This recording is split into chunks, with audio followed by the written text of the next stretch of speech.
Service in Los Angeles, Fox America has issued a flash flood warning for southeastern Santa Barbara County in southwestern California, western Ventura County in southwestern California until 12:30 a.m. Pacific Standard Time.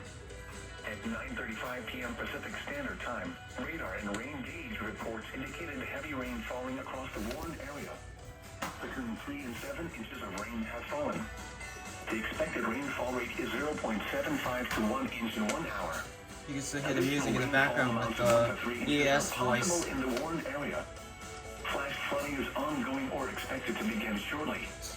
Hazard: heavy rain will produce possible life-threatening flash flooding. Source: gauges reported. Impact: life-threatening flash flooding of creeks and streams, urban areas. You can still hear the sound in the background with the EAS voice. Large rocks and boulders may fall onto roadways and into areas below steep terrain.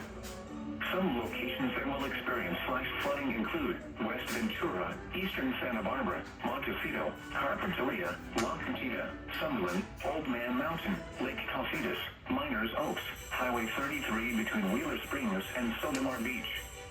Be especially cautious at night when it is harder to recognize the dangers of flooding.